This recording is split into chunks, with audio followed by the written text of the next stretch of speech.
Hey hi friends. So last எபிசோடில் நம்ம heroine பார்த்தீங்கன்னா ஒரு புது பங்களாவுக்கு போயிருக்கா. அந்த இடத்துல 2 ஃப்ரெண்ட்ஸ் வந்து இறந்து போயிருப்பானுங்க. வழக்கம் போல் அந்த பேய்களை அவள் அசிஸ்டண்ட்டோட உடம்புக்குள்ளே இறக்கி அதுக்கப்புறம் அந்த ஆவிகளை மேல் உலகத்துக்கும் அனுப்ப ட்ரை பண்ணுறா. அப்போ திடீர்னு என்ன ஆகுதுன்னா அந்த 2 பேய்களில் ஒரு பேய் மட்டும் நம்ம ஹீரோவோட உடம்புக்குள்ளே போயிடுது. அதனால அவனும் அப்படியே பேய் பிடிச்ச மாதிரி நின்றுருப்பான். ஸோ இதுக்கப்புறம் நடக்க போகிறத நம்ம இந்த எபிசோடில் பார்க்கலாம். ஸ்டார்டிங் சீனில் அடுத்து நம்ம ஹீரோயின் திரும்பி பார்க்கும்போது அந்த பேய் அவனுக்குள்ளே இருக்கிறது நம்ம ஹீரோயினுக்கு இப்போ நல்லாவே தெரியுது. ஸோ இதுக்கு முன்னாடி நம்ம ஹீரோயினை அந்த அசிஸ்டண்ட்டோட உடம்புல இருந்து ஒரு ஆன்மாவை மேல் உலகத்துக்கு அனுப்பியிருப்பாள்ல, அது அந்த கோட் சூட் போட்ட பேய் போல. இது அவனுடைய ஃப்ரெண்டு. இந்த பேயோட பேரை நம்ம ஊஜின் அப்படின்னு சொல்லி வச்சுக்கலாம். இப்போ நம்ம ஹீரோயின் கிட்ட இருக்கக்கூடிய அந்த ஹேர்பினை பார்த்தோன்னே அந்த ஊஜின் பேய் என்ன பண்றான்னு பாத்தீங்கன்னா ஹீரோவோட உடம்புக்குள்ள இருந்து அங்கிருந்து ஓட பாக்குறான். பட் நம்ம ஹீரோயின் நடுவில் வந்து பயங்கரமா அவன் கூட சண்டை போட்டுட்டே இருக்கா. ஒரு கட்டத்துக்கு மேல அவளுடைய ஹேர்பினை வச்சு அப்படியே நம்ம ஹீரோவோட நெஞ்சுக்குள்ளேயே சொருவிடுறா. அதுக்கப்புறம் அந்த ஊஜினோட ஆன்மா வழக்கம் போல மேல் உலகத்துக்கு போயிருது. பட் எப்பயுமே நம்ம ஹீரோயின் ஒரு ஆன்மாவை மேல் உலகத்துக்கு அனுப்பும்போது அந்த ஆன்மாவுடைய ஒரு மெமரி நம்ம ஹீரோயினோட உடம்புக்குள்ள வரும்.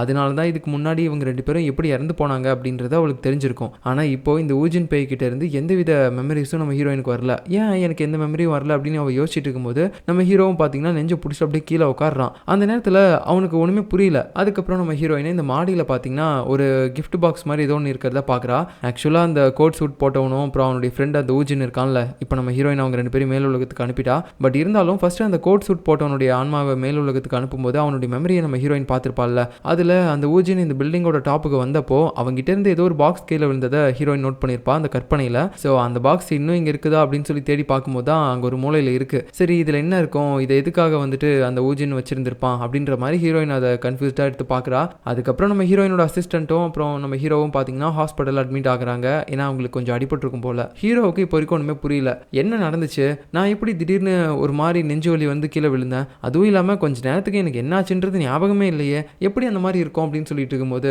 நம்ம ஹீரோயினும் அது ஒன்றும் இல்லை, பேய் உள்ளே போயிட்டு வந்துச்சுன்னா அப்படிதான் இருக்கும் அப்படின்னு சொல்ல ஹீரோவால் அதை நம்பவே முடியல. இதே பேய் போயிட்டு வந்துச்சா, இந்த கதையெல்லாம் போயிட்டு வேற யார்ட்டையாவது விடு அப்படின்னு சொல்லி 2 பேரும் இப்போ அப்படியே அந்த ஹாஸ்பிட்டல் வந்து வெளியே நடந்து வந்துட்டு இருப்பாங்க. அந்த நேரத்தில் நம்ம ஹீரோயின் சொல்றா, உனக்குள்ளேயும் ஒரு ஸ்பெஷல் பவர் இருக்கு போலயே என் அசிஸ்டன்ட் கிட்ட இருக்க மாதிரி, அதுக்கப்புறம் உனக்கு வேற ஏதாவது மெமரிஸ் இந்த மாதிரிலாம் ஞாபகம் வந்துச்சா அப்படின்ற மாதிரி ஹீரோயின் கேட்கும்போது நம்ம ஹீரோவும் இந்த இடத்துல ஒரு விஷயத்தை யோசிச்சு பார்க்குறான். அது என்னன்னு பார்த்தீங்கன்னா ஹீரோயின் அந்த ஹேர்பின் எடுத்து அவனுடைய நெஞ்சில குத்தும் போது அந்த ஊஜின் பேயோடைய மெமரி இருக்குல்ல, அது நம்ம ஹீரோயினுக்கு போகாம அப்படியே நம்ம ஹீரோவுக்கு வந்திருக்கும். ஸோ அந்த ஃப்ளாஷ்பேக்கை பற்றி தான் இப்போ யோசிக்கிறான். அந்த மெமரியில் அவன்கிட்ட இருந்த ஒரு கிஃப்ட் பாக்ஸை பார்த்தீங்கன்னா அவன் அப்பா கிட்ட கொடுக்கறதுக்காக யோசிச்சுட்டு இருந்திருப்பான். அதில் என்ன இருந்துச்சுன்னு தெரியல, ஆனால் அதை அவன் அப்பா கிட்ட கொடுக்கறதுக்காக தான் அவன் வச்சிருந்திருப்பான். இது எல்லாத்தையுமே அவன் யோசிச்சு பார்க்குறான். பட் இருந்தாலும் நம்ம ஹீரோயின் இதை பற்றி கேட்கும்போது எனக்கு எந்த மெமரிஸும் வரலையே, நீ எதை பற்றி பேசிட்டு இருக்க அப்படின்னு சொல்லிட்டு மழுப்பிடுறான். அப்படியே பேசிட்டு அவங்க ஹாஸ்பிட்டலுக்கு வெளியே வந்துடுறாங்க. அந்த இடத்துல நம்ம ஹீரோயின் உங்ககிட்ட ஒரு சில ஸ்பெஷல் பவர்லாம் இருக்க மாதிரி தான் தெரியுது, என்னுடைய பேய் ஓட்டுற வேலைக்கு நீ தேவைப்படுவேன்னு நினைக்கிறேன் அப்படின்லாம் சொல்லும்போது ஹீரோவுக்கு உண்மையாகவே இந்த பேயை பற்றின விஷயத்தெல்லாம் நம்பிக்கையே கிடையாது. அவன் இந்த பேய் ஓட்டுற வேலையை பண்ணுறது எல்லாமே கூட பார்த்தீங்கன்னா ஒரு பணம் சம்பாதிக்கணும் அப்படின்ற ஒரு மோட்டிவ் மட்டும்தான். அதனாலேயே ஹீரோயின் சொல்கிற எதையுமே அவன் கேட்காம அங்கேருந்து அவன் அசிஸ்டன்ட் கூட போயிடுறான். வண்டியில் போகும்போது அவன் ஒரு விஷயத்தையும் நோட் பண்ணுறான். என்னன்னா அவனுடைய அங்கிள் அவனுக்கு மந்திரக்கல் இருக்க மாதிரி ஒரு செயின் கொடுத்துருப்பார்ல, அந்த செயினை இப்போ அவங்ககிட்ட காணோம். ஐயோ அந்த செயின் எனக்கு ரொம்ப முக்கியம்டா. சரி இப்போ அது எங்கே இருக்கும், கடைசியாக நான் அந்த பில்டிங்கில் இருந்தானே ஹாஸ்பிட்டலுக்கு வந்தேன், எதுக்கும் அந்த பில்டிங்கில் போய் நம்ம பார்க்கலாம் அப்படின்னு சொல்லிட்டு நம்ம ஹீரோவும் அவனுடைய ஃப்ரெண்டும் அந்த பில்டிங்கில் போய் பார்க்குறாங்க. பார்த்தா கீழே ஒரு இடத்துல வந்து அந்த செயின் இருக்கு. ஸோ நேற்று நம்ம ஹீரோயினோட அசிஸ்டண்ட்டை காப்பாற்றுறதுக்காக அவன் குனிஞ்சு அவனை தூக்கியிருப்பான்ல, அந்த நேரத்தில் தான் அவனுடைய கழுத்தில் இந்த செயின் கீழே விழுந்திருக்கும் போல. ஆனால் இப்போ அந்த செயினில் இருந்த மந்திரக்கல் பார்த்தீங்கன்னா உடஞ்சிருச்சு. இதுக்கு மேலே அவனால் இது யூஸ் பண்ணவே முடியாது. பட் இதெல்லாம் பார்க்கும்போது அவனுக்கு ஹீரோயின் கிட்ட ஏதோ ஒரு பேட் ஸ்பிரிட் இருக்க மாதிரி தான் தெரியுது. அதாவது இவனுக்கு பேய் மேலே நம்பிக்கை இல்லை தான், பட் இருந்தாலும் அவகிட்ட ஏதோ ஒரு கெட்ட விஷயம் இருக்கு. ஸோ இதுக்கு மேலே நம்ம வந்து அவளை மீட்டே பண்ணக்கூடாது அப்படின்ற அளவுக்கு அவன் கோவத்தோட அவன் ஃப்ரெண்டு கிட்ட வந்து சொல்லிட்டு இருக்கான். இப்போ அப்படியே நெக்ஸ்ட் நம்ம ஹீரோயினோட கம்பெனியில் வேலை பார்க்குற அந்த மேனேஜர் நிறைய பணக்காரங்களை இந்த பில்டிங்கை வாங்க வைக்கிறதுக்காக கூட்டிட்டு வராங்க. ஸோ எல்லாருமே வாங்க வைக்கிறதுக்காக அந்த மேனேஜரும் பயங்கரமாக அடிச்சு விட்டுட்டு இருக்கா. இது வந்து ஒரு மெயினான பிளேஸில் இருக்கு, எல்லாமே பக்கத்திலே உங்களுக்கு கிடைக்கும், அது மட்டும் இல்லாமல் இது வந்து ஃபியூச்சரில் நிறைய வேல்யூவும் இருக்கு அப்படி இப்படின்னு சொல்லிட்டு வாங்க வைக்கிறதுக்காக சொல்லும்போது அதில் ஒரு கேங் பார்த்தீங்கன்னா இந்த அப்பார்ட்மெண்ட்டை வாங்குறதுக்கு ஒத்துக்கிறாங்க. அதுக்கப்புறம் இந்த பில்டிங்கை விற்று கொடுத்ததுக்காக அந்த தாத்தா பாட்டி கிட்ட இருந்து நம்ம ஹீரோயினுக்கும் கொஞ்சம் கமிஷன் கிடைக்குது. ஸோ இப்படிலாம் இருக்கும்போது அந்த கந்துவட்டிக்காரன் இருக்கான்ல, அவனும் இது எல்லாத்தையுமே தூரத்துலேருந்து பார்த்துட்டு தான் இருக்கான். ஹீரோயினுக்கு நிறைய கிளைண்ட்ஸ் வராங்க. ஸோ கண்டிப்பாக அவள் பணம் சம்பாதிக்காமலாம் இருக்க மாட்டா, நிறைய பணம் சம்பாதிக்கிறா. ஆனால் எனக்கு பணமே கொடுக்க மாட்டாளே அப்படின்னு சொல்லிட்டு இந்த கந்து வெட்டிக்காரனுக்கு இன்னொரு பெரிய ஹெட் மாதிரி ஒருத்தர் இருப்பான். அவன் வந்து ஒரு பெரிய கம்பெனியோட சேர்மேன் போல, நம்ம வந்து அவனை சேர்மேன் அப்படின்னு சொல்லி கூப்பிடலாம். அவங்ககிட்ட போயிட்டு ஒப்பாரி வச்சுட்டு இருக்கான். அந்த மாதிரி நிறைய பேர்கிட்ட இருந்து நாங்கள் காசை வாங்கிட்டு இருக்கோம், ஆனால் ஒரு பொண்ணுகிட்ட இருந்து எங்களால் வசூல் பண்ண முடியல, அவளோட வீட்டில் வேற ஏதோ பேயெல்லாம் வேற இருக்கு அப்படின்லாம் சொல்லும்போது அந்த சேர்மேனும் கூப்பிட்டு பயங்கரமாக அடிக்கிறாரு. இதை சொல்ல உனக்கு வெக்கமா இல்லை, போயும் ஒரு பொண்ணுகிட்ட இந்த மாதிரி பணத்தை வசூல் பண்ண முடியாமல் பேய் இருக்கு அது இருக்குன்னு பயந்து வந்து என்கிட்ட பேசிட்டு இருக்கிற, அப்படின்னு சொல்லி பயங்கரமா அந்த கந்துவட்டிக்காரனை திட்டிட்டு இருக்காரு. இதே நேரத்தில் நெக்ஸ்ட் நம்ம ஹீரோயின் பார்த்தீங்கன்னா அவளுடைய ஆஃபீஸில் அவள் எந்தெந்த இடத்துலாம் சேல் பண்ணுறா, அதில் அவளுக்கு எவ்வளோ கமிஷன் கிடைக்குது அப்படின்ற விஷயம் எல்லாத்தையுமே ஒரு டாக்குமெண்ட் மாதிரி ரெடி பண்ணி ஒரு இடத்துல வைக்கிறது அவளுடைய பழக்கம் போல. ஸோ அதே மாதிரி தான் இப்போ இந்த லேண்டை சேல் பண்ணதையும் வச்சுட்டு இருப்பா. அந்த நேரத்தில் அவள் இன்னொரு விஷயத்தை பற்றி யோசிக்கிறா. என்னன்னு பார்த்தீங்கன்னா அவளுக்கு பேய் ஓட்டுற டைம்லலாம் பயங்கரமாக உடம்புலாம் குளிரா சில்லுன்னு இருக்கும்ல. நேற்று அந்த 2 பேயை ஓட்டும் போதும் அவளுக்கு அப்படி தான் இருந்திருக்கும். பட் நம்ம ஹீரோவோட உடம்புக்குள்ள அந்த இன்னொரு பேய் போனதுக்கப்புறம் ஹீரோயின் அவங்க கூட சண்டை போட்டு அந்த பேயை ஓட்டியிருப்பாள்ல, அந்த டைமில் ஹீரோவை ஒரு மாதிரி டச்லாம் பண்ணியிருந்திருப்பா. அப்போ திடீர்னு அவளுடைய உடம்புல இருக்கக்கூடிய அந்த டெம்பரேச்சர் அப்படியே குறைய ஆரம்பிச்சிருக்கு. அதாவது பேய்களை பார்க்கும்போது சில்லுன்னு இருக்க மாதிரி இல்லாமல் நார்மலாக அவளுடைய பாடி மாறிடுச்சு. நேற்று சண்டை போடும்போது அவள் இதை சரியாக நோட் பண்ணல. ஆனால் இப்போ தான் இதை யோசிச்சு பார்க்கும்போது இவளுக்கு ஒரே சந்தேகமாக இருக்குது. எப்படி இதெல்லாம் நடக்குது? அவன் வந்து உண்மையாகவே ரொம்ப ஸ்பெஷலான ஆள் தான். ஆனால் அவன் இப்போ எங்கே இருப்பான்றது தான் எனக்கு தெரியலையே. பேசாமல் அவன் நம்பரையாவது வாங்கிட்டு வந்திருக்கலாம் அப்படின்னு சொல்லி ரொம்ப குழப்பத்தோட பேசிக்கிட்டு இருக்கிறான். இப்போ அப்படியே நெக்ஸ்ட்டு நம்ம ஹீரோ பார்த்தீங்கன்னா அவன் ஃப்ரெண்டு கூட சேர்ந்து சன்செட்டை பார்த்துக்கிட்டு அப்படியே நீட்டாக காஃபி குடிச்சிட்டு இருப்பான். அப்போ கூட நம்ம ஹீரோயின் சொன்னதை பற்றி தான் யோசிக்கிறான். யாரோ ஒருத்தனுடைய மெமரி திடீர்னு எனக்குள்ளே வந்துச்சு. அந்த விஷயத்தை பற்றி ஹீரோயின் எப்படி கரெக்டாக கண்டுபிடிச்சி என்கிட்ட கேட்டா, அப்போ உண்மையாகவே அவள் பேய் ஓட்டுறவ தானா? ஆனால் பேயின்றது தான் கிடையாது அப்படின்ற மாதிரி யோசிச்சுட்டு இருக்கும்போது அவன் அப்படியே கண் மூடுறான். திடீர்னு கண்ணை ஓப்பன் பண்ணி பார்க்கும்போது அவன் வேற ஏதோ ஒரு இடத்துல இருக்கான். அதுவும் நைட்டு நேரம். நான் எங்கே வந்திருக்கேன், என்ன இங்கே பண்ணிட்டு இருக்கேன் அப்படின்னு சொல்லிட்டு அவன் சுற்றி முற்றியும் பார்த்துட்டே இருப்பான். அப்போ திடீர்னு பார்த்தீங்கன்னா அந்த 2 ஃப்ரெண்ட்ஸோட பேய் தானே இப்போ லாஸ்ட்டாக நம்ம ஹீரோயின் ஓட்டியிருப்பா. அதில் அந்த ஊஜின் அப்படின்ற பேயோடைய மெமரி தானே நம்ம ஹீரோவுக்கு வந்திருக்கும். ஸோ அந்த மெமரியில் அவன் என்ன பார்த்துருப்பான், அந்த ஊஜின் சாகிறதுக்கு முன்னாடி அவன் அப்பாவுக்கு வந்து ஏதோ கிஃப்ட்டை கொடுக்குற மாதிரி நின்றுப்பான். பட் அது கொடுக்காமே போயிருந்திருப்பான்ல. ஸோ அந்த ஃப்ளாஷ்பேக்கில் வந்த இடத்துல தான் இப்போ நிற்கிறான். அதை வச்சு பார்த்தா இது அந்த ஊஜினோடைய அப்பாவோட பிளேஸ் போல. நான் எதுக்காக இப்போ இங்கே வந்தேன், அதுவும் இல்லாமல் எப்படி வந்தேன், எனக்கு இங்கே வந்ததே தெரியலையே அப்படின்னு சொல்லிட்டு ஹீரோ அந்த ஊஜின் ஃப்ளாஷ்பேக்கை பற்றியும் யோசிக்கிறான். இந்த இடத்தையும் ஒரு மாதிரி குறுகுறுன்னு பார்த்துட்டு இருப்பானா. அப்போ திடீர்னு அங்கே வயசான ஒரு ஆள் அந்த இடத்துலேருந்து வெளியே வராரு. ஸோ அவர் தான் அந்த இறந்து போன ஊஜினுடைய அப்பா போல. இப்போ அப்படியே ஒரு மாதிரி சோகத்தோட சிகரெட் பிடிச்சிக்கிட்டு அப்படியே வெளியே தான் வந்து நின்றுட்டு இருப்பாரு. அப்போ அப்படியே வானத்தையும் பார்த்துக்கிட்டு அப்படி என்ன அவசரம் என்னை இப்படி அனாதையாக விட்டுட்டு போகிறதுக்கு அப்படின்னு சொல்லிட்டு இவர் அப்படியே ஒரு மாதிரி இவருக்குள்ளேயே சோகமாக பேசிட்டு இருக்கிறாரு. ஏன்னா இவருடைய பையன் ஊஜின் இறந்ததை இவரால் இப்போ வரைக்கும் தாங்க முடியல போல. இதெல்லாம் ஒரு ஓரமாக இருந்து பார்த்துட்டு இருந்த நம்ம ஹீரோ இந்த இடத்துல ஒரு ஃப்ளாஷ்பேக்கை பற்றி யோசிக்கிறான். அது என்னன்னா அவனுக்கு அந்த மந்திரக்கல் இருக்க மாதிரி செயின் கொடுத்துருப்பார்ல அவனுடைய அங்கிள். அவர் இறந்து போனப்பையும் பார்த்தீங்கன்னா இதே மாதிரி தான் அவனுடைய அம்மா வந்து சொல்லியிருப்பாங்க. அதாவது இவனுடைய பாட்டி இவ்வளோ சீக்கிரமாக என்னை அனாதை மாதிரி எதுக்காக இவன் விட்டுட்டு போனான் அப்படின்னு சொல்லிட்டு இப்போ அதை பற்றிலாம் அவன் யோசிச்சு பார்க்குறான். அதுக்கப்புறம் நம்ம ஹீரோ எப்படியோ அவன் ஃப்ரெண்டை கண்டுபிடிச்சி மறுபடியும் அவன் வண்டியிலே போயிட்டு இருப்பான். இன்னொரு பக்கம் நம்ம ஹீரோயின் அவளுடைய மேனேஜர் லேடி கிட்ட பேசிகிட்டு இருக்கிறா. என்ன ஆனாலும் சரி நான் கண்டிப்பாக அவனை கண்டுபிடிக்காமல் விடவே மாட்டேன். ஏன்னா அவன் ஒருத்தனால மட்டும்தான் என் அம்மாவை மேல் உலகத்துக்கு அனுப்ப முடியும்னு நினைக்கிறேன். அதனால அவன் கண்டிப்பாக எனக்கு தேவை அப்படின்னு சொல்லி அந்த மேனேஜர் லேடி கிட்ட அவள் பேசிக்கிட்டு அங்கேருந்து எழுந்து போகும்போது அந்த மேனேஜர் லேடியும் சரி நீ பாட்டுக்கு எந்திரிச்சு போறியே, அவன் இப்போ எங்கே இருப்பான், என்ன பண்ணுறான், இது எதுவுமே உனக்கு தெரியாது அப்படின்னு சொல்லும்போது என்னோட கெஸ்ஸிங் கரெக்டாக இருந்துச்சுன்னா கண்டிப்பாக நான் நினைக்கிற ஒரு இடத்துக்கு அவன் போவான். அங்கே தான் இப்போ நானும் போக போகிறேன் அப்படின்னு சொல்லிட்டு ஹீரோயின் கையில் ஒரு பாக்ஸ் எடுத்துட்டு அப்படியே நடந்து போக ஆரம்பிக்கிறா. அது வேற எதுவும் கிடையாது, அந்த ஊஜின் அவன் அப்பாவுக்கு கிஃப்ட் கொடுக்கறதுக்காக ஒரு பாக்ஸ் வச்சிருந்திருப்பான்ல, அதை கூட நம்ம ஹீரோயின் அந்த பில்டிங்லேருந்து எடுத்திருப்பா. ஸோ இப்போ அந்த பாக்ஸ் எடுத்துட்டு அந்த ஊஜினோட வீட்டுக்கு தான் போறா. நம்ம ஹீரோவும் அந்த இடத்துல இருக்க வாய்ப்பு இருக்கு அப்படின்னு சொல்லிட்டு எப்படின்னா அந்த ஊஜினோட மெமரி நம்ம ஹீரோயினுக்கு வர கிடையாது, நம்ம ஹீரோவுக்கு தான் போயிருக்கும். ஸோ அந்த மெமரியில் கண்டிப்பாக நம்ம ஹீரோ அந்த ஊஜினோட வீட்டை பார்ப்பான், கண்டிப்பாக அந்த இடத்துக்கும் போவான்ல. அதை வச்சு தான் நம்ம ஹீரோயினும் இப்போ ஹீரோ அங்கே தான் இருப்பான் அப்படின்னு சொல்லிட்டு போயிட்டு இருக்கா. கரெக்டாக இந்த பக்கம் நம்ம ஹீரோயின் நடந்து வந்துட்டு இருக்கும்போது ஹீரோ அந்த இடத்துல தான் இருப்பான். இப்போ வரைக்கும் அவன் போக கிடையாது போல. ஸோ நம்ம ஹீரோயின் அப்படியே நடந்து வந்து அங்கே இருக்கக்கூடிய ஊஜினோட அப்பா கிட்ட கொஞ்சம் பார்க்கறதுக்கு வியர்டாக இருக்க மாதிரி ஏதாவது ஒரு ஆள் நீங்கள் பார்த்தீங்களா,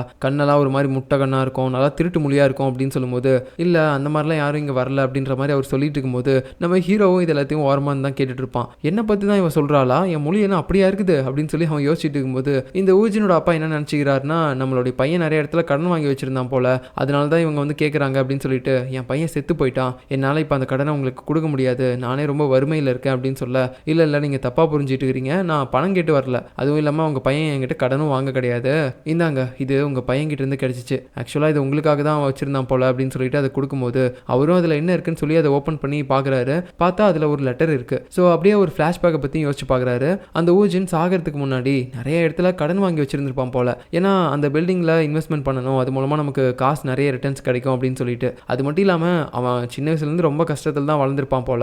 அவனுடைய அப்பாவும் ஏன்டா இப்படி நிறைய கடன் வாங்கி நாசமாக போகிற அப்படின்னு சொல்லி திட்டும்போது அவனுக்கு செம்ம காண்டா இருக்கும். பின்ன சின்ன வயசுலேருந்து நீங்கள் எனக்கு அப்படி என்ன பண்ணிட்டீங்க, நான் கஷ்டத்தில் தானே இப்போ வரைக்கும் வளர்ந்துட்டு இருக்கேன், எல்லாருமே நல்லா ஸ்கூலு காலேஜுன்னு படித்து பெரிய ஆளாக இருப்பாங்க, ஆனால் நான் அந்த டைம்லலாம் படிக்கிறத விட்டுட்டு பார்ட் டைம் ஜாபுக்கு தானே போனேன், ஏன்னா அந்தளவுக்கு என்னை வறுமையில் நீங்கள் வளர்த்துருக்கீங்க, நீங்களாம் காசு கடன் வாங்குறத பற்றி என்கிட்ட பேசவே கூடாது அப்படின்னு சொல்லிட்டு ஒரு மாதிரி கோவத்தில் பேசிட்டு போவான். போகும்போது அவருடைய கண்ணாடி வேறு பார்த்தீங்கன்னா ஒரு மாதிரி எடுத்து தொடச்சிட்டு இருந்திருப்பாரு. அந்த கண்ணாடியாவது மாற்றுங்க, எப்போ பாரு பழைய கண்ணாடியவே போட்டுட்டு இருக்கீங்க அப்படின்ற மாதிரிலாம் திட்டிட்டு போயிருப்பான். போயிருப்பான். அதுக்கப்புறம் அவனுடைய வேலையெல்லாம் ரொம்ப கஷ்டப்பட்டு பண்ணியிருப்பான். அவன் வந்து இந்த கன்ஸ்ட்ரக்ஷன் வேலை பார்க்குற மாதிரி ஒரு ஆள் தான் போல. அது எல்லாத்தையுமே அவன் பண்ணும்போது தான் அவனுக்கு தெரிய வந்திருக்கு, நம்மளுடைய அப்பாவும் இந்த மாதிரி ஒரு மிடில் கிளாஸ் ஆள் தானே. ஸோ அவருக்கு இப்போ பணத்தை சேர்த்து வைக்கிறதுலாம் எவ்வளோ கஷ்டமாக இருந்திருக்கும். இது தெரியாமல் நான் என் அப்பாவை போட்டு திட்டிட்டேனே அப்படின்னு சொல்லிட்டு அவன் அப்பயே ஒரு மாதிரி யோசிச்சிருப்பான் போல.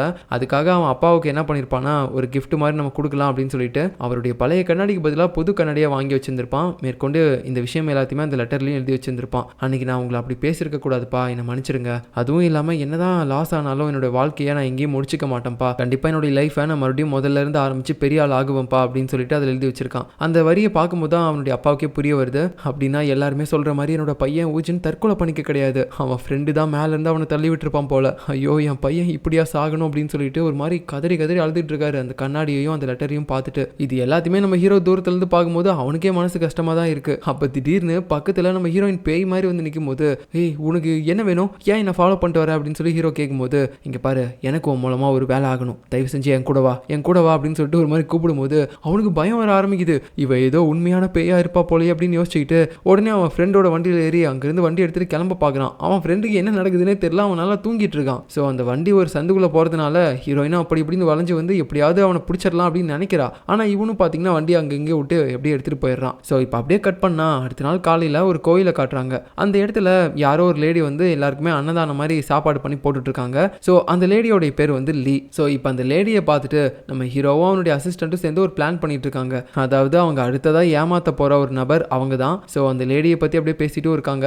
அந்த லேடிக்கு பார்த்தீங்கன்னா ஒரு ஹஸ்பண்ட் இருந்திருக்காரு. அவர் தான் வந்து ரொம்ப பெரிய பணக்காரரு. ஆனால் திடீர்னு அவருக்கு உடம்பு முடியாமல் போயிட்டு அப்படியே கொஞ்சம் நாள்ல அவர் இறந்தும் போயிட்டாரு ஹாஸ்பிட்டல்லையே. அதுக்கப்புறம் அவருக்கு சொந்தமான ஒரு எக்ஸிபிஷன் இடம் இருக்கு. அதாவது இந்த டிராயிங்ஸ் எல்லாத்தையுமே ஒரு இடத்துல வந்து வச்சிருந்துருப்பாங்கல்ல, அதான் இந்த ஆர்ட் கேலரி அப்படின்னு கூட சொல்லுவாங்க. அது ஃபுல்லுமே பார்த்தீங்கன்னா ஏதோ ஒரு மியூசியம் மாதிரி இருக்கும். அந்த இடத்துக்குள்ள போயிட்டு நிறைய அழகழகான டிராயிங்ஸ்லாம் பார்க்கலாம். அந்த மாதிரி ஒரு பிளேஸ் அந்த இறந்து போன லியோட ஹஸ்பண்ட்க்கு இருந்திருக்கும். ஸோ அந்த பெயிண்டிங் மியூசியத்தில் நிறைய தடவை வந்துட்டு யாரோ ஒருத்தங்க பேயை பார்த்ததெல்லாம் சொல்லியிருக்காங்க.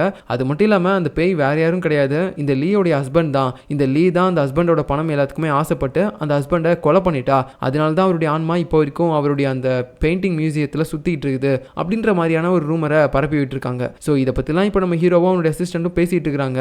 நம்ம இந்த ரூமரை இன்னும் பெருசாக்கணும், இல்லைனா இன்னும் உண்மையாக்கணும். அதுக்கு நம்ம என்ன பண்ணுவோம், வழக்கம் போல் நம்ம கிட்ட இருக்கக்கூடிய கேஜெட்ஸ்லாம் யூஸ் பண்ணி அந்த பெயிண்டிங் கேலரியில் அந்த லீயோடைய ஹஸ்பண்ட் பேயா இருக்கான் அப்படின்ற மாதிரி நம்ம நிரூபிக்கணும். அதை மட்டும் பண்ணிட்டோம்னு வச்சுக்கோயேன், வழக்கம் போல் நம்மளுடைய டிவைஸ்லாம் அந்த இடத்துல வைக்கிற மாதிரி வச்சு அதுக்கு காசை வாங்கிட்டு ஓடி போயிடலாம். எப்படி அப்படின்னு சொல்லும்போது ஹீரோவோட ஃப்ரெண்டுக்கு செம்ம சந்தோஷம். டே மச்சான் சூப்பர்டா, நீ வேற லெவல் அப்படின்னு சொல்லிட்டு குதிச்சிட்டு இருக்கிறான். இப்போ அப்படியே இன்னொரு பக்கம் ஒரு ஹவுஸ் புரோக்கரை காட்டுறாங்க. அவர் பார்த்தீங்கன்னா ஒரு கப்பல்ஸ்க்கு வந்துட்டு வீடு காட்டிட்டு இருக்கிறாரு. இந்த மாதிரி இந்த வீடு சூப்பராக இருக்கும், இந்த வீடு பாருங்க அப்படி இப்படின்னு சொல்லிட்டு ஒரு அபார்ட்மெண்ட்டில் இருக்க எல்லா வீட்டையுமே காட்டிட்டு இருக்காரு. அப்போது கடைசியில் டாப்பில் பார்த்தீங்கன்னா இந்த வீடு உங்களுக்கு சூப்பராக இருக்கும், இந்த அபார்ட்மெண்ட்டை எடுத்துக்கோங்க அப்படின்னு சொல்லிட்டு இருக்கும்போது, சரி ஓகே மேலே யார் இருக்கா, மேலே யாராவது இருக்காங்களா என்ன அப்படின்னு போது அந்த ஹவுஸ் புரோக்கரும் மேலே ஏதோ ஒரு ஆர்டிஸ்ட் இருக்காரு அப்படின்னு கேள்விப்பட்டிருக்கேன், ஆனால் அவர் இது வரைக்கும் நான் பார்த்ததில்லை அப்படின்னு சொல்லிட்டு இருக்கும்போது அந்த கப்பல்ஸில் இருக்கக்கூடிய ஹஸ்பண்டுக்கு யாரோ மேலே இருக்கிற மாதிரியே அவனுக்கு தெரிய ஆரம்பிக்குது. கிட்டத்தட்ட ஏதோ ஒரு ஆவி இருக்க மாதிரி தான் தெரியுது. சரி யாரா இருக்கும் அப்படின்னு சொல்லிட்டு இவன் மேலே அப்படியே போய் பார்க்குறான். அங்கே பயங்கரமான பேட் ஸ்மெல் அடிக்குது. ஐயோ என்ன இப்படி நாற்று அடிக்குது,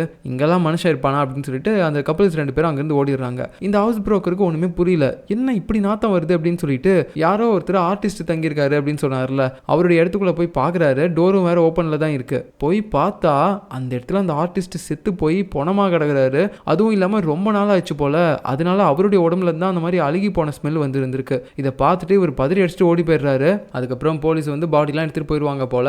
அதுக்கப்புறமேட்டு தான் நம்ம ஹீரோயின் வந்து பார்க்குறா இந்த இடத்துக்கு. ஏன்னா அவகிட்டயும் இந்த விஷயத்த சொல்லியிருப்பாங்க போல, இந்த மாதிரி ஒரு ஆர்டிஸ்ட் இந்த ரூமில் இறந்து போயிருக்காரு, ஆனால் அவர் ஆவியே சுற்றுற மாதிரி எங்களுக்கு டவுட் இருக்குது அப்படின்னு சொல்லியிருப்பாங்க போல. அது செக் பண்ணுறதுக்காக தான் இப்போ இங்கே வந்திருக்கா.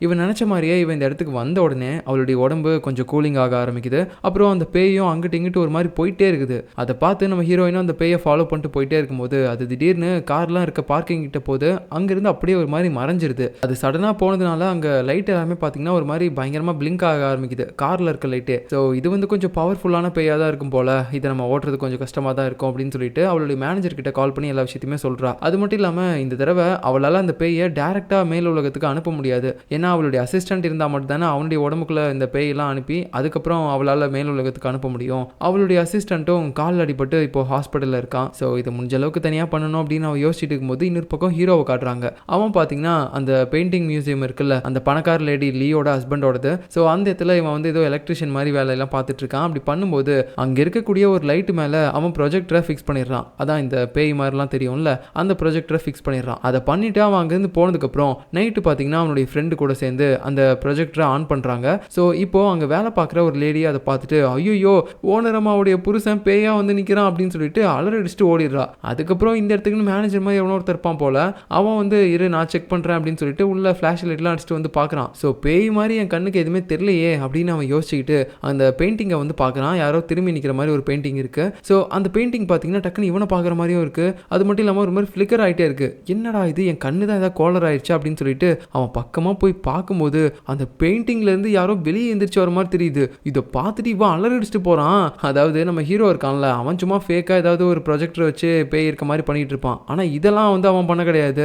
அதை வச்சு பார்த்தா உண்மையாகவே இந்த பெயிண்டிங் மியூசியத்தில் ஏதோ ஒரு பேய் இருக்குது போல. இப்போ அப்படியே நெக்ஸ்ட் நம்ம ஹீரோயினை காட்டுறாங்க. அவள் பார்த்தீங்கன்னா அந்த பேயை ஃபாலோ பண்ணிட்டே வந்திருப்பான். அதான் ஏதோ ஒரு ரூமில் கூட ஒரு ஆர்டிஸ்ட் செத்து போயிருந்திருப்பான்ல, அவன் ஒரு பேயை சுற்றிட்டு இருந்தது கூட அவள் பார்த்துருப்பாள்ல, அந்த ஆர்டிஸ்ட் பேயை அவள் ஃபாலோ பண்ண ஆரம்பிச்சிருந்திருக்கா. ஸோ அந்த பேயும் எங்கே வந்திருக்குன்னு பார்த்தீங்கன்னா நம்ம ஹீரோ ஒரு பெயிண்டிங் மியூசியத்தில் ஃபேக்காக பேய் இருக்க மாதிரி ஏற்பாடு பண்ணிட்டு போயிருப்பான்ல, அதே இடம் தான். ஸோ அதை வச்சு பார்த்தா இதுக்கு முன்னாடி அந்த ஒரு பெயிண்டிங்லேருந்து பேய் வெளியே வந்த மாதிரி நம்ம பார்த்துருப்போம்ல, அதாவது ரியலான ஒரு பேய் இங்கே இருக்குன்னு நம்ம பார்த்துருப்போம்ல, அந்த பேயே நம்ம ஹீரோயின் ஃபாலோ பண்ணிட்டு வந்த அந்த ஆர்டிஸ்ட் பேய் தான். ஸோ இந்த இடத்த நோட் பண்ணிட்டு நாளைக்கு வந்து இதை பார்க்கலாம் அப்படின்னு சொல்லிட்டு ஹீரோயின் அங்கேருந்து கிளம்பிடுறா. அடுத்த நாள் காலையில் நம்ம ஹீரோயின் அந்த ஆர்டிஸ்ட் பேயை எப்படியாவது கண்ட்ரோல் பண்ணணும் அப்படின்னு சொல்லிட்டு அவளுடைய ட்ரெஸ்லாம் எடுத்து போட்டு கிளம்பலான்னு பார்க்கும்போது இப்போ புதுசாக ஏதோ ஒரு ஜாக்கெட் வாங்கியிருப்பா போல பிளாக் கலரு. அதை கண்ணாடிக்கு முன்னாடி போட்டு பார்த்துட்டு இருக்கும்போது அவளுடைய அம்மா பேய் இருக்குல்ல, அவங்க ஒரு மாதிரி முறைச்சு பார்த்துட்டே இருக்காங்க. ஏன்னா இவ எப்போ பாரு ஏதாவது இந்த மாதிரி ஷூ வாங்குறது இல்லை இந்த மாதிரி கருப்பு கலரில் ஜாக்கெட் வாங்குறது, இப்படி கருப்பு கருப்பாகவே நிறைய வாங்கி போட்டு பணத்தை வேஸ்ட் பண்ணுறா அப்படின்னு சொல்லிட்டு அவங்களுக்கு அடிக்கடி கோவம் வரும். அதனால தான் இப்போ முறைச்சு பார்த்துட்டு இருக்காங்க. அம்மா இது என்கிட்ட ஆல்ரெடி இருந்ததுமா, நீ தேவையெல்லாம் முறைச்சு பார்க்காத அப்படின்னு சொல்லிட்டு அவள் உடனே அங்கேருந்து குடுக்குன்னு ஓடி போயிடுறா. ஸோ இப்போ நெக்ஸ்ட் நம்ம ஹீரோயின் அந்த பெயிண்டிங் மியூசியத்துக்கு தான் வந்திருக்கா. இங்கே அந்த பேய் எங்கே இருக்குது அப்படின்னு சொல்லி தேடி பார்க்கும்போது அவளுக்கு பின்னாடி முன்னாடி அப்படி இப்படின்னு சொல்லிட்டு எல்லா இடத்துலையுமே ஒரு மாதிரி குடுக்குன்னு ஓடிட்டே இருக்கு. உன்னை ஒரு இடத்துல லாக் பண்ணுறனா இல்லையான்னு பாரு அப்படின்னு சொல்லி ஹீரோயின் மனசுக்குள்ளேயே பேசிட்டு நடந்து போகும்போது கரெக்டாக அங்கே நம்ம ஹீரோ வேற வந்து நிற்கிறான். எதுக்காகனா லாஸ்ட் நைட்டில் இவன் வச்சுட்டு போன அந்த ப்ரொஜெக்டரை பார்த்து தான் இங்கே இருக்கவங்களாம் பயத்தில் இருக்காங்க அப்படின்ற மாதிரி அவன் தப்பாக நினச்சிட்டுக்கிறான் போல.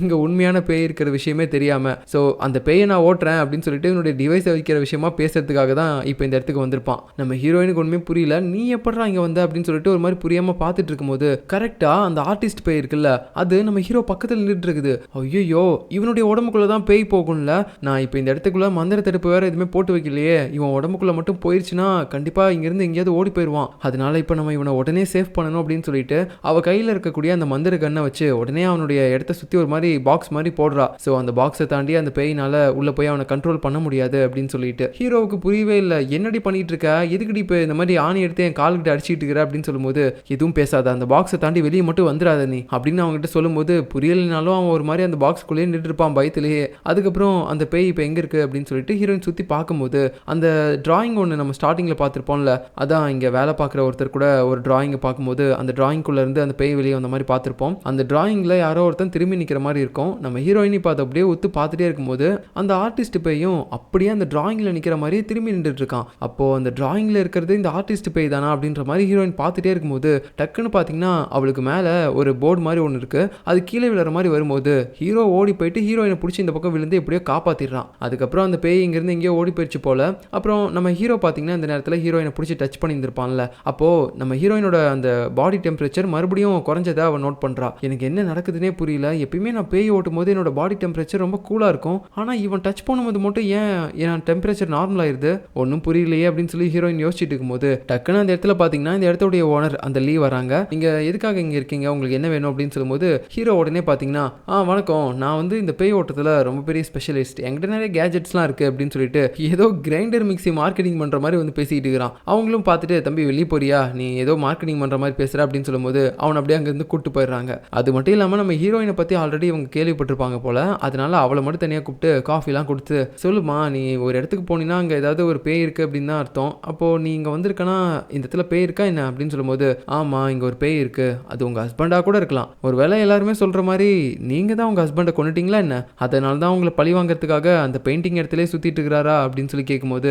அந்த லேடி அதுக்கு சரியா ஆன்சர் பண்ணல. அது உண்மையா இல்ல பொய்யா அப்படின்றதுக்கு எதுக்குமே அவங்க பதில் சொல்லாம மத்தவங்க சொல்றது உண்மைதான் போல, நீ எப்பயுமே ஸ்ட்ரெயிட் ஃபார்வர்டா ஓப்பனா எல்லா கேள்வியுமே கேட்குற, சரி எனக்கு இப்போ உன்னோட உதவி தேவையில்லை, ஃபியூச்சர்ல தேவைப்பட்டா சொல்றேன் அப்படின்னு சொல்லிட்டு ஹீரோயினையும் அங்கிருந்து பாத்தீங்கன்னா அனுப்பிடுறா. அதுக்கப்புறம் அந்த லீ அங்கிருந்து வெளியே நடந்து போகும்போது அங்க எவனோ ஒருத்தன் கோட் சூட்லாம் போட்டு வந்து அவங்கள பயங்கரமா திட்டுறான். ஒரு மியூசியத்தை கூட ஒழுங்கா அவங்களால பாத்துக்க முடியாது இல்ல, இந்த பெயிண்டிங் எல்லாம் என்ன கீழே விழுந்து கிடக்குது, நீங்களாம் கொஞ்சம் கூட லாக்கியே கிடையாது இந்த பொறுப்புக்கு அப்படின்னு சொல்லிட்டு ரொம்ப திட்டுறான். எவன்டா இது இந்த பணக்கார லேடியவே இப்படி திட்டுறானே அப்படின்னு சொல்லி பார்க்கும்போது தான் தெரியுது இந்த லீக்கு வந்து ஒரு ஹஸ்பண்ட் இருக்கிறதா நான் சொல்லியிருந்திருப்பேன். அவர் கூட வந்து உடம்பு சரியில்லாம இறந்து போனார்ல, அவருடைய பிரதர் தான் இவன். ஸோ இவனுடைய பேரை நம்ம வான் அப்படின்னு சொல்லி வச்சுக்கலாம். ஸோ இவனுடைய அண்ணன் இறந்து போனதுல இருந்து அவருடைய ஒய்ஃப் இந்த லீயை வந்து இவனுக்கு பிடிக்கவே பிடிக்காது போல, அதனாலேயே இந்த வானு எப்ப பாரு இவங்களை அசிங்கப்படுத்துற மாதிரியே பேசிட்டு இருப்பான் போல. இப்போ அப்படியே நெக்ஸ்ட் சீன்ல நம்ம ஹீரோ வெளியே நின்று புலம்பிட்டு இருக்கிறான். எதுக்காக நான் போற எல்லா இடத்துக்குமே அவ வந்துட்டு இருக்கா, அதுவும் இல்லாம இந்த இடத்துடைய ஓனர் அந்த லீக்கும் இவனை நல்லா தெரிஞ்சிருக்கு, பேசாம நம்ம இவ கூட சேர்ந்து இந்த பெயிண்டிங் மியூசியத்தில் இருக்க பெயிண்டிங்கை ஓட்டுற மாதிரி ஓட்டி சும்மா ஒரு பாவலா காட்டி அது மூலமா கிடைக்கிற காசை நம்ம எடுத்துட்டு ஓடி போயிடலாமா அப்படின்னு சொல்லிட்டு அவன் குழப்பத்தோட யோசிக்கும் போது நம்ம ஹீரோயினும் அப்படியே இங்க பக்கமா இவங்கிட்ட வந்து நீ எனக்காக ஒரு கேஸ்ல பார்ட்னரா இருக்கியா அப்படின்னு சொல்லும்போது இவனுக்கு உடனே பாத்தீங்கன்னா செம சந்தோஷம். ஆஹா, நானே இந்த கேஸ்ல இவ கூட பார்ட்னரா இருக்கலாம் அப்படின்னு தான் யோசிச்சுட்டு இருந்தேன். ஆனா இவ டைரக்டா வந்து கேட்கறாளே, சரி காசு கொடுப்பல அப்படின்னு சொல்லி கேட்கும்போது அதெல்லாம் கொடுப்பேன் வரியா இல்லையா அப்படின்னு சொல்லும்போது ஓகே அப்ப நான் வரேன் அப்படின்னு சொல்லிட்டு இவங்க ரெண்டு பேரும் சேர்ந்து அப்படியே கார்ல போறாங்க. ஸோ இப்படி இவங்க ரெண்டு பேரும் ஒரு பார்ட்னரா மாறிட்டாங்க. இதுக்கு மேல எல்லா கேஸையும் இவங்க ஒன்னா தான் டீல் பண்ண போறாங்க போல. ஸோ இதுக்கப்புறம் நடக்க போறதை நம்ம அடுத்த எபிசோட்ல பார்க்கலாம். பாய்.